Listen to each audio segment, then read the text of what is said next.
quotient rule, chain rule, power rule we reviewed. Today,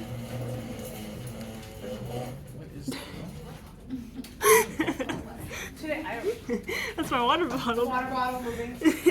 Today we're going to enhance it.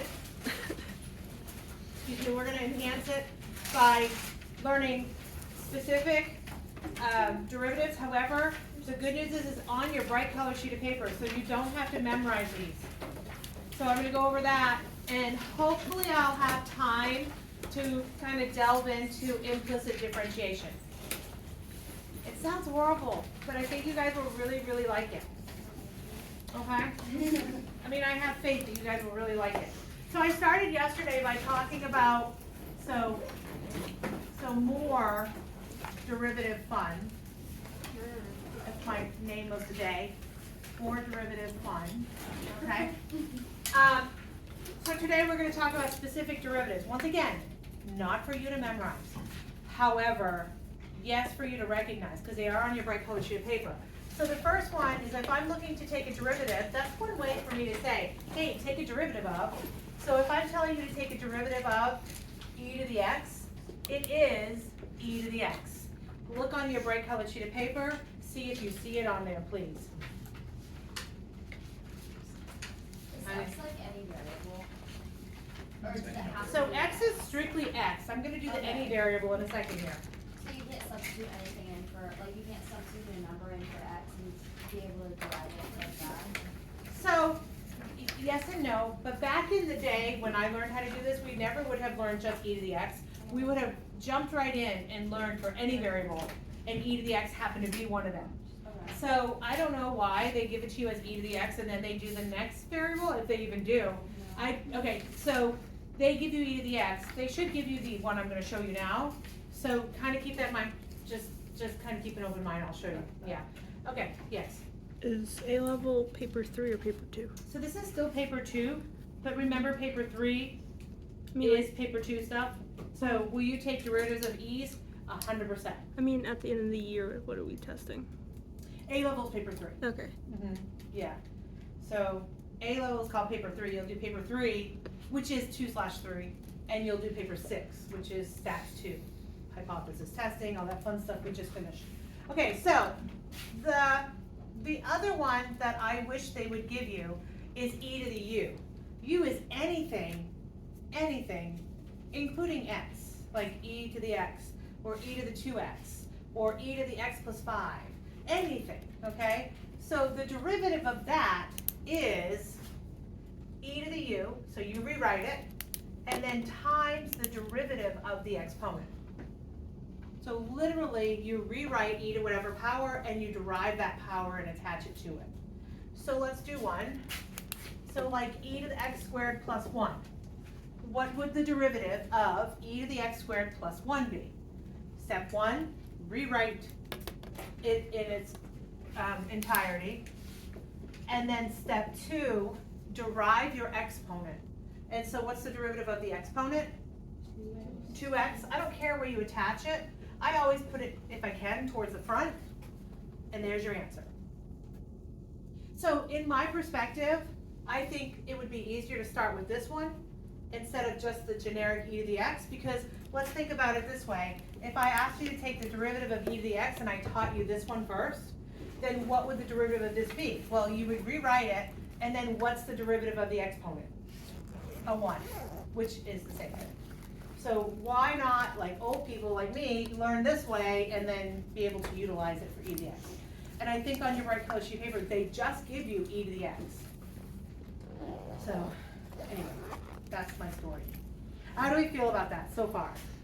Are we feeling okay? Okay, so let's try one.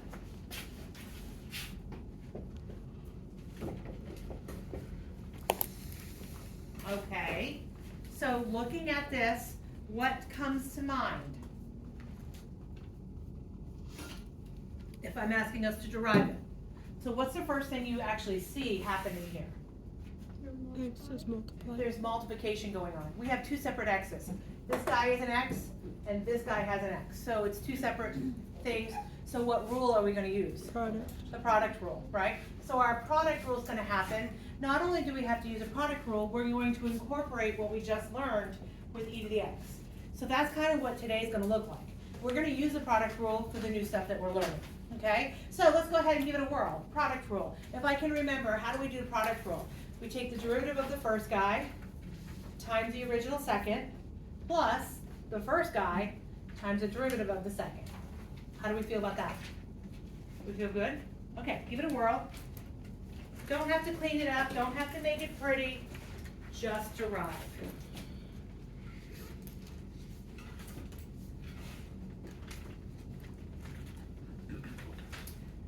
Whew. It was so cold in her room next door, and I'm feeling really warm right now.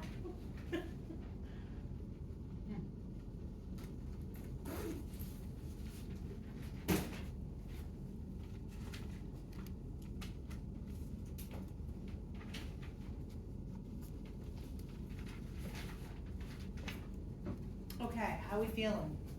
Are we cool? Oh, by the way, tonight I'm going to get on at 4 instead of at 6. I have to go work at the game for a little while. So I'm gonna do like 3:50 to 5:50. That way it takes me forever to upload here. So I'll do my best to get it uploaded here. If I can't do it today before I leave, then I'll upload it tomorrow morning early when I get here. FYI, okay? If anybody gets on. All right, so derivative of the first is, X. what's the derivative of x? 1. 1. Rewrite the second plus the first. Now what's the derivative of the second? E to the negative 5x times negative 5. Do you mind if I stick the negative 5 right up front here? And that is the answer. How do you feel?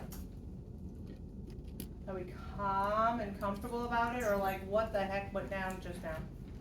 Okay, so it's the derivative of the first times the second guy, and then plus the first, so there's the first, and then the derivative of the second guy is this.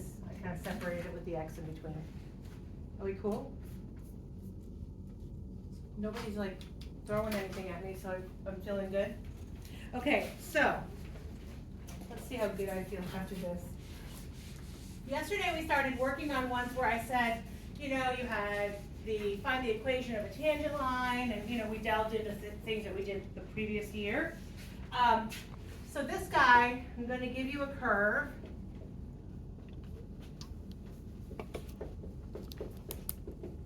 And I want you to find the x-coordinate of the stationary point and determine its nature. Say it again. Did I write something bad? E to the 2x minus 9e to the x plus 7x. That's a plus. Is that what you guys were questioning? No, what did you say? Oh, what'd I say? We're gonna find the stationary point,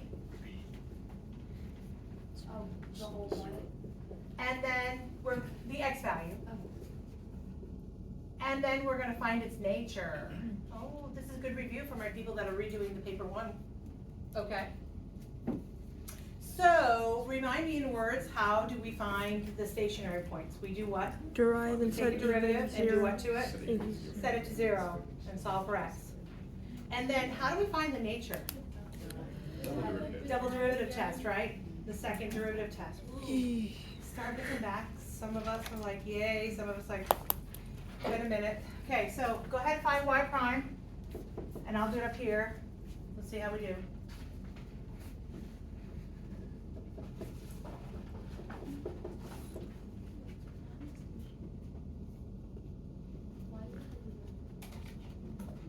You want to check my math and check your math to make sure your derivative is good?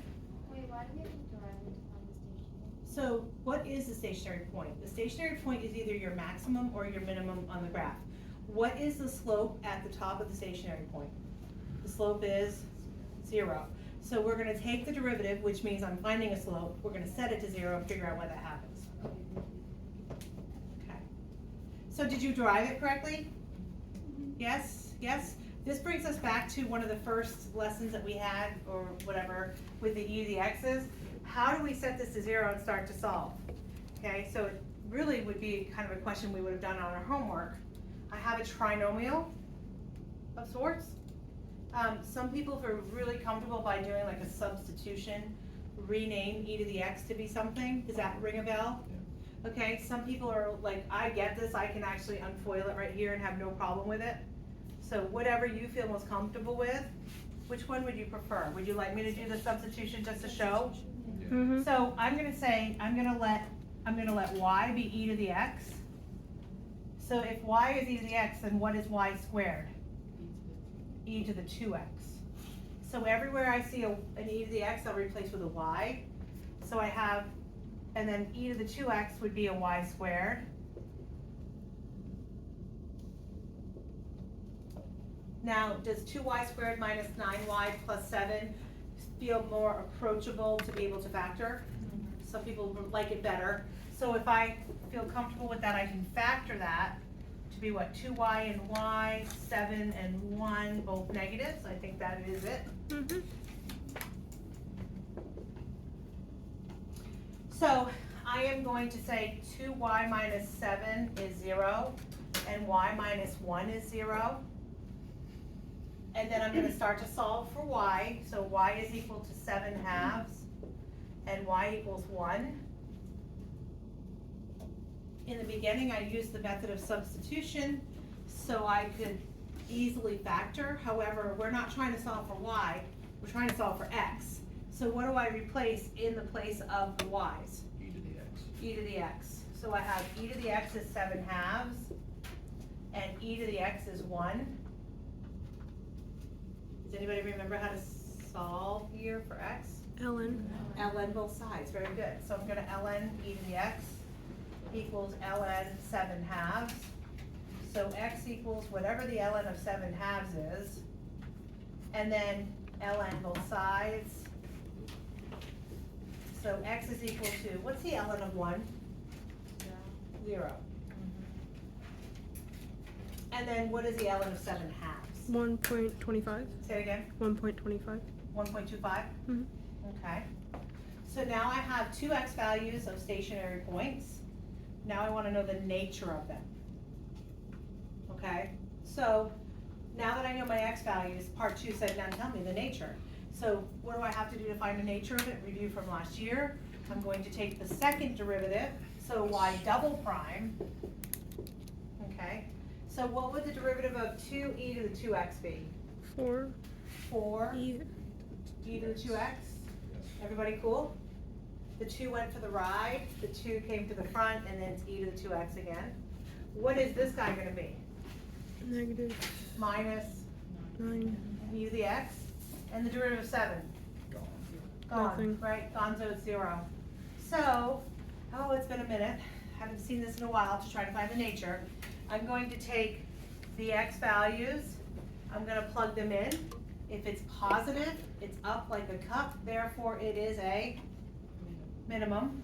If it's negative, it's down like a frown, therefore it's a maximum. Does that sound familiar? So I'm going to plug in 0.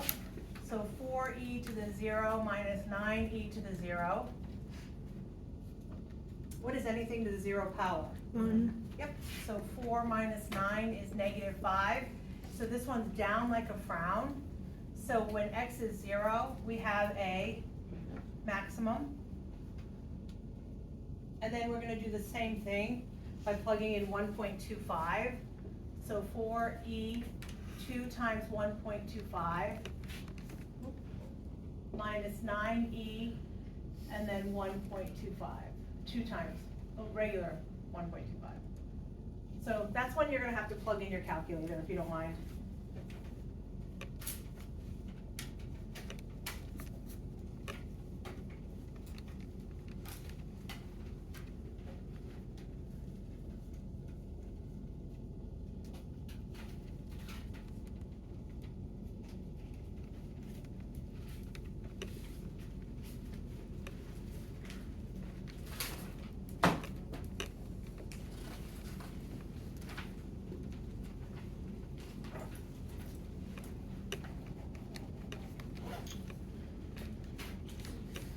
Is anybody getting something good?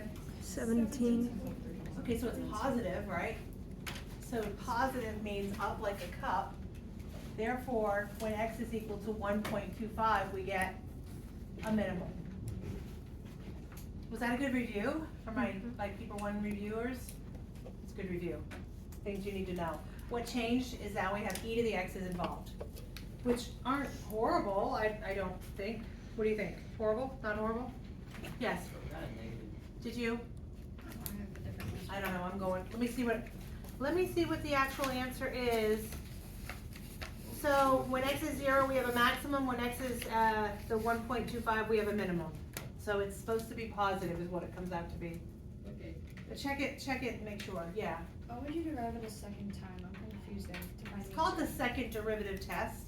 And what the second derivative does is you take the x value and you plug it in to show whether that, that slope is positive or that slope of the slope is negative. So it's. Why couldn't you plug it into the first derivative then? 'Cause we're not If you plugged it in the first derivative, you would produce a 0, because that's what you started with. Like you set it to 0, solve for x. If you plugged it back into the original, you get 0 again. It's like it would be a never-ending loop. Does that make sense? Yeah. Okay. Cool? Not cool? Are we okay? Yes. Is the second derivative like the same answer as the first derivative? So the second derivative measures concavity. Let me explain what concavity is. So something that's concave down, that's concavity. Something that's concave up, that's concave up, like it looks like a U rather than. So when you do your second derivative, it describes to you, whether it's down or up. Now, what you could do, and what Ms. Hall might have shown you, and I don't know how she showed it to you, you take the first derivative, right, and you find your values that cause it to be 0. Because where the first derivative is 0 is the top of the hill or the bottom. And so what people sometimes do with that, like the answer was 0, is they make what we call a sign chart. And I never discussed the sign chart with you all because I figured I'm going to show you this way because I feel like it's easier. What the sign chart is the same thing I do with inequalities. So you're going to take a number that falls to the left of 0 and the right of 0. So -1 and 1, for instance. Plug them back into your first derivative. If it produces a positive, that means it's increasing. If it produces a negative, that means it's decreasing. So if it goes from positive to negative, I would have a maximum. If it went from negative to positive, I would have a minimum. So your first derivative would also aid you to get that. And maybe Ms. Hall taught it to you that way? Question mark? Okay. I didn't know. I don't know. It's called the sign chart. That's what I took the inequality thing and recreated it for inequalities so you guys could see that, how it works. All right. So I like the second derivative test better. I just feel like it makes sense. Anyway, to the best of its ability. Are we cool? No, yes, maybe? Yes. Okay. All right. So, e to the x. Any questions, comments, concerns about taking a derivative of e to the x? It's not bad, right? Okay, so let me give you another. Let's have more fun. I don't know what you're going to call it. On your bright colored sheet of paper, do they also give you natural logs? Yes, no, maybe so. Do they just give you ln of x? Okay, of course they do. So in my perfect world, I would give you more than just ln of x, but I will start with ln of x because that's the one they give you. The derivative of ln of x is 1 over x. Do I have to have it memorized? Nope. The good news is it's right there for you. Okay? I prefer to teach you the derivative of something, anything, other than just plain old x. Anything. I'm going to call it u. Okay, yes? Is this the same thing as the last one where X that is just x kind can only be x? Yeah. Okay. And the unfortunate part is this is what they give you on there. So if I was to be the writer of this formula sheet, it would be this one that I would provide you because x could fall into that category. That's just, it's not my world for some reason. So ln of u, right? So the derivative of ln of u is one that's a little bit more catchy. I think you can remember this one. It makes sense as you kind of go along. The actual derivative is du over u. Literally, it's the derivative of it over itself. Du over u. And let's talk about ln of x. What would the derivative of x be? 1 over itself. There you have it. Makes sense. So let's do one. That guy right there. So literally the derivative of that is du over itself, over u. So what is u in this case? It's all this junk that's after the ln. Are we good? So what is the derivative of that junk? 2x. 2x. And then what's the actual junk in the first place? X squared plus 1. And that is your derivative. Du over u. How do we feel? Are we feeling bad? Are we feeling cool? Let me give you one. Yeah, let's give you this one. All right.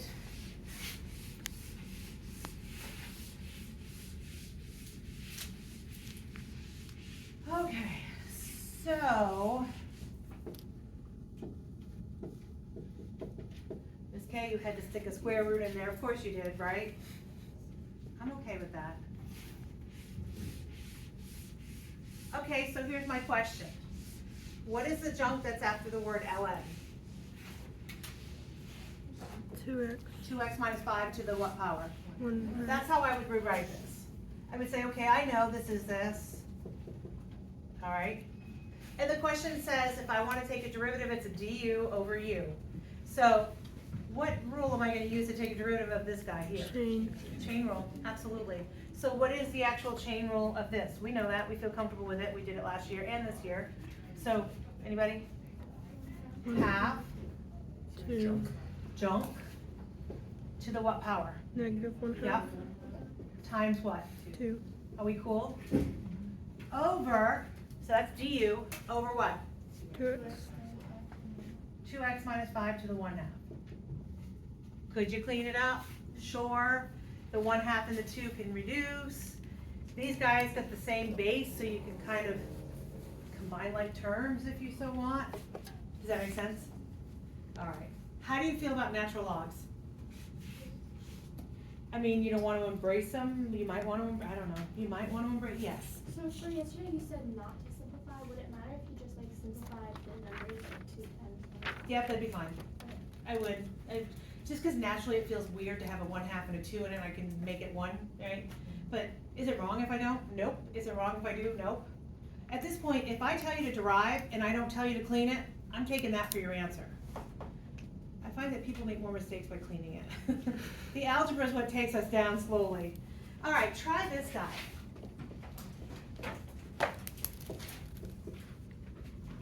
What does this ask me to do? Product rule. How do I know I have a product rule? Because I have how many x's? 2 that are completely unrelated, right? 2x to the 4th and x. So give that a whirl.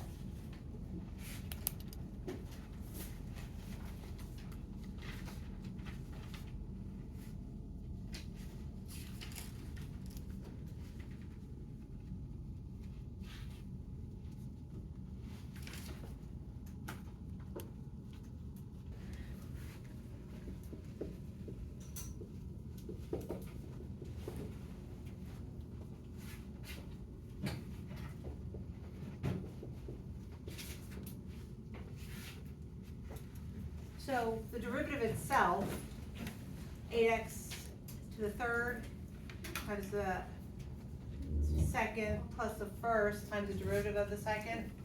And if I really wanted to kind of be nitpicky, I could clean that. Does it make sense that 5 over 5x is 1 over x? And that 1 over x can kind of go into here and reduce if you really wanted to, if you felt uncool about leaving it, yeah. Yeah. I don't know, some of us feel uncool about leaving it. Any questions so far? Do we like this? It's not bad, right? So, okay, now try this one. I challenge you.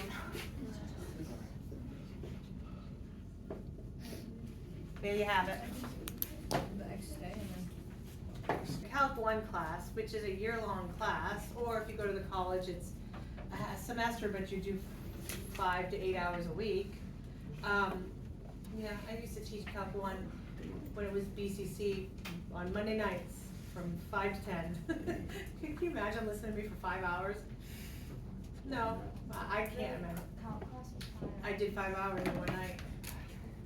And I would just get there a little early for office hours and stay a little late, like, I don't know, to me that's just craziness. However, that, I digress there. This stuff is chapters long of lessons, like, you all are just like, oh, it's the product rule, oh, it's the quotient rule, which would take me weeks to teach, or hours in that case, cause it was one night a week. So you guys are really pulling it all together very quickly. I'm so impressed. So, and I think the reason why they do pull it all together is because they give you the formulas, they don't have you memorize them. So I feel like that's it, and it's probably the more basic type that you'll see. But for those of you that do decide that the next level for you, Calc 1, Calc 2, whatever, this will be like, oh, I know how to do that. That's not a problem. You know, it'll be good for you. Okay, so this is a quotient. And I know you all sang a little jingle in your head as you did it. Yep. Did anybody? Okay. Yeah. Or am I the only geek? Okay, good. So you do low, right? D high. What's D high? 2 over 2x. 2 over 2x. But Minus, that's right. 3x. High, Oh, D low. All over, Low. low. You could clean it, you could not clean it. I don't really care. You eventually might want to clean it. But like this guy right here becomes 1 over x. 1 over x can go into here and make it what? X squared. You know, is it nice to clean it? Yeah, possibly. But the power of the calculus part is done. Now it's just a simple algebra stuff that you might have to get into. Okay, so here's where, this is where the fun happens. I'm sorry. All right. oh yeah. Oh, it's not too bad. So I'm going to preface it with, yay, they give you all that on your bright color sheet of paper. Me being the Astute. person that loves pain, I kind of showed proofs of this the other night, and I was like so excited that I could show you guys proofs on this when I was doing it on Zoom, and it went off pretty rough. They're like, okay, Miss Gay, that's not fun like you think. So here's what my advice that I'm going to give you. Advice number 1 is, obviously in this class it's all given to you. However, in the real world, when you're not with me and I can't take care of you anymore and you move on and forget who I am, I want you to do 2 things for me. I want you to remember what the value of the derivative of sine is and the derivative of cosine. If you've got those 2, the rest comes very, very easily. And I will show you a proof just because I want to. So, the first guy I'm going to do is I got sine. On your bright colored sheet of paper, you can look down and you can see the derivative of sine is what? Cosine. It is indeed cosine. Do they use x or Yes. a or theta? Yes. So this is like u and this is like u prime. So this is cosine, okay? And I want to show you why. So for those of you that could care less, this is where in your brain, not out loud, you're going la la la la la la la because you don't really care. But some of you are math crazy like I am and you're like, that's kind of cool. Okay, so I'm gonna do it. So some of you, you're all looking away. Okay, so what does sine look like? Start at 0. Okay, so we all got that under control. Are we cool? What does the derivative tell me when I'm doing a derivative? This is the change in slope. The slope, the changes of the slope, right?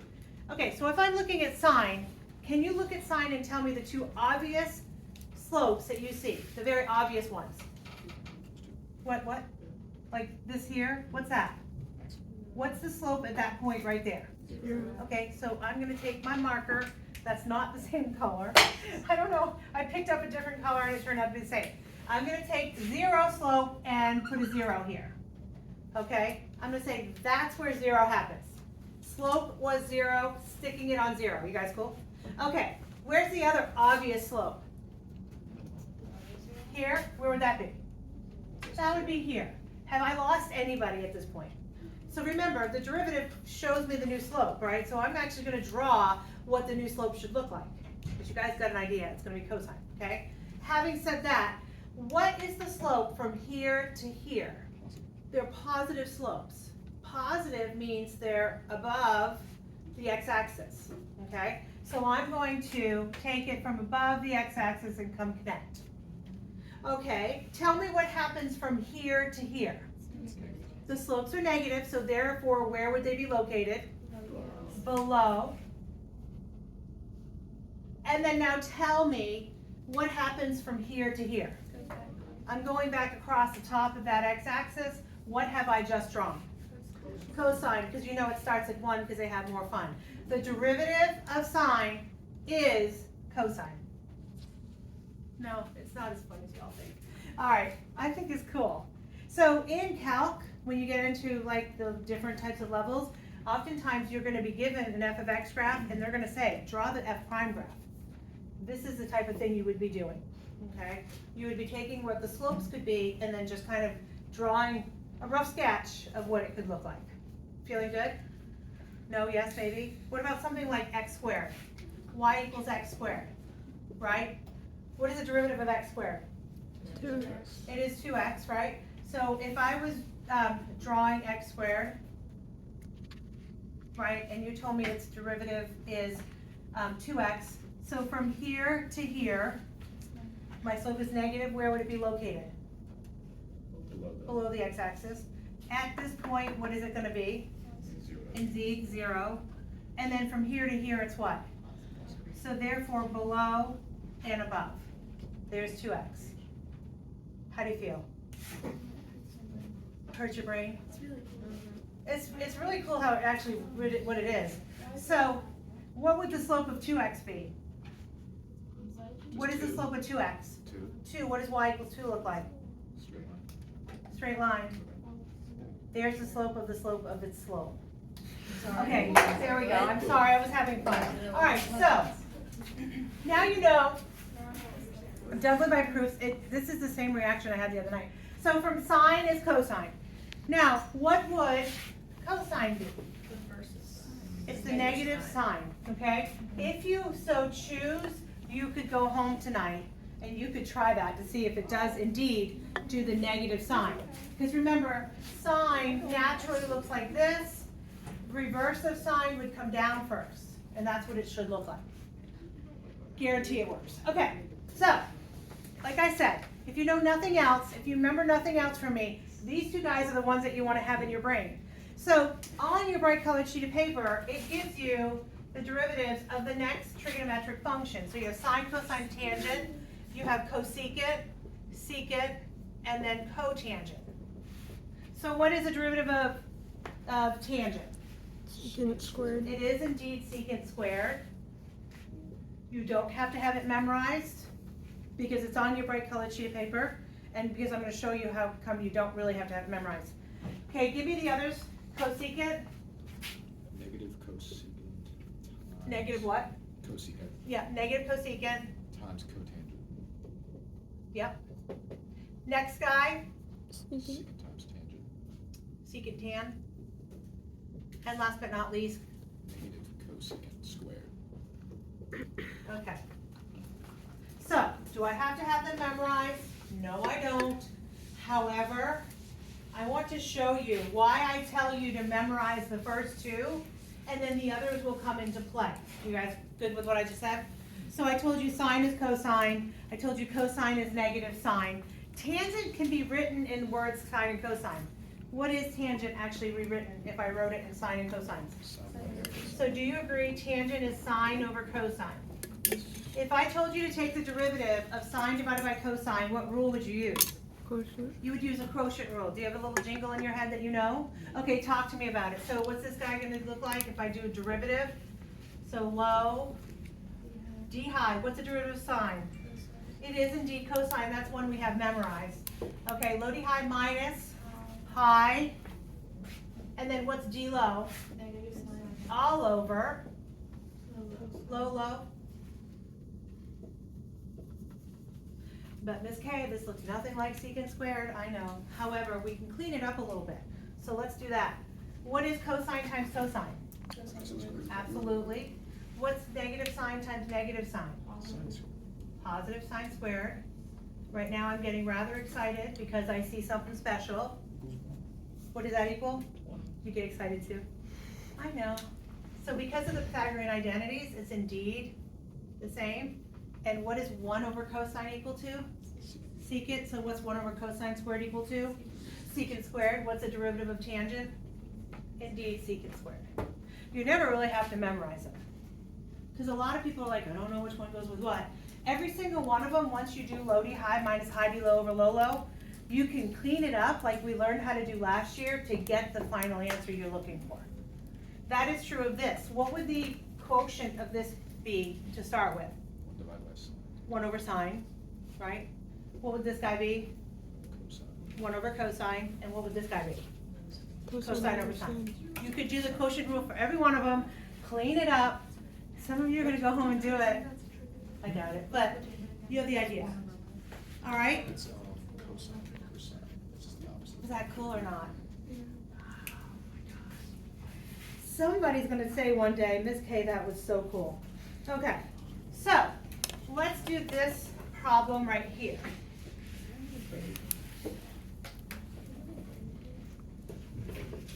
I want you to derive it. What am I using? Product. Why? It's 2 x's. I got an x here that has no relation to this x, so it's product rule. Good job.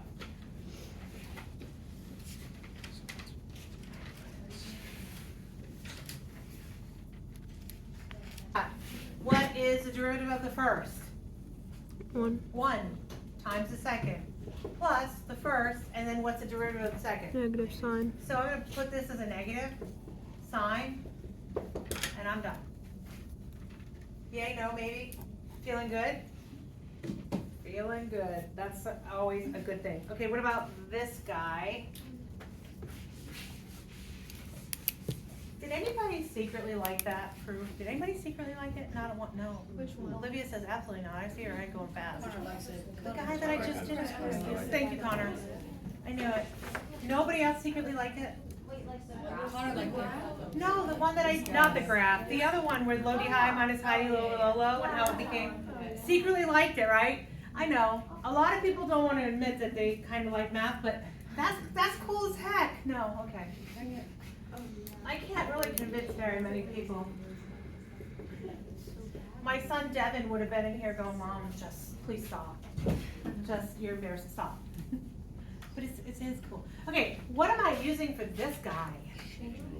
I'm using chain rule. Yes, I am. I am using chain rule. That's so exciting there. Give it a whirl, see how you do. First, bring the 5 down. Do what with this? Rewrite. Rewrite the junk on the inside. Do what to the exponent? Subtract 1 whole. Then we have to derive the inside. So what's the derivative of 3? 0. Yes. What's the derivative of 2 times sine? 2 cosine. 2 Cosine. cosine. That's it. Yeah. Could you simplify it into 10 cosine? Yeah, absolutely.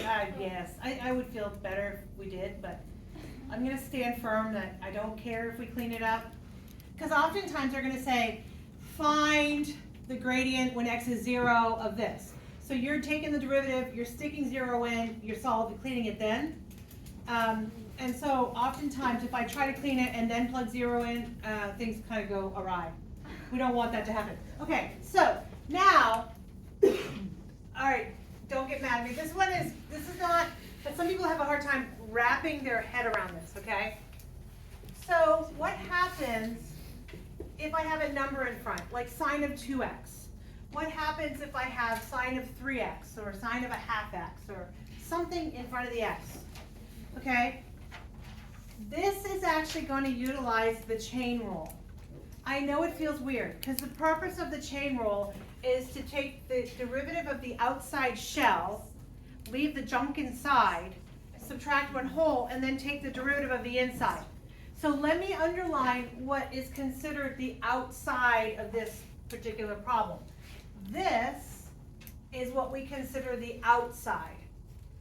And this is what we consider the inside.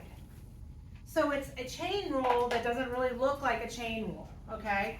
So if I was taking the derivative of something like sine of ax or sine of 2x, sine of 5x, whatever that is, I'm going to take the derivative of the outside, which, what is the derivative of the word sine? Cosine. So I'm gonna rewrite, I'm gonna do that, and then I'm gonna leave the inside alone, leave the junk on the inside alone, just like we would have done. And then what's the derivative of the inside? In this case, A. Just gonna stick an A at the outside, the back, the front, wherever you put it, as long as you derive the inside. So did I lose anybody there? Oftentimes it's like, I can't wrap my head around the word sine is the outside. It's the easiest way for me to explain it. So how about that guy there?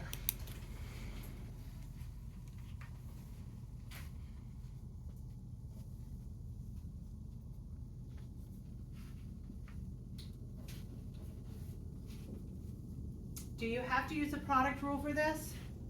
No, No. Why not? because there's not another Because there's X. not another X. Good job.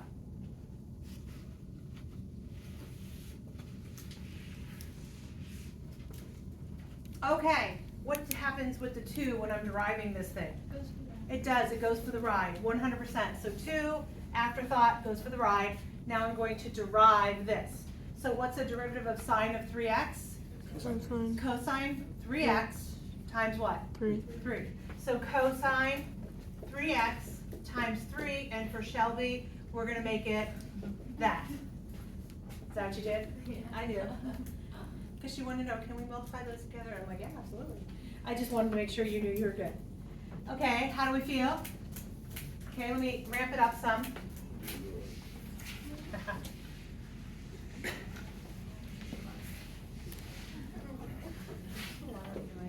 Have I lost you guys yet? Are we good? We do have 4 minutes left. That's it? Come on. When we're having so much fun. I think my brain might use What am I using here? Product. Product rule. How do I split it? Wait, is it product You do rule your with brain. the change? Huh? Is there product rule with the change? Yes. Because what's the chain gonna involve?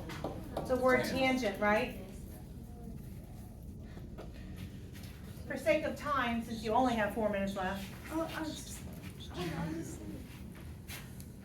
derivative of the first times the second plus the first. And then what's the derivative of the word tangent? Secant squared. Secant squared. I don't have to have it memorized because it's on my bright colored sheet of paper. However, it would be smart to know it. Secant squared 2x times 2. And yes, Shelby, you can take that 2 and make it 8x. How'd you do? Or did I lose ya? Derivative of the first times the second plus the first times the derivative of the second. One more challenge. You can put it away. Just watch. Okay? This right here is the one that most people get wrong.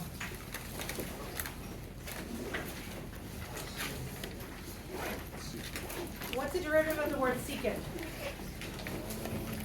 Secant times tangent. Secant times tangent, right? So the actual derivative of this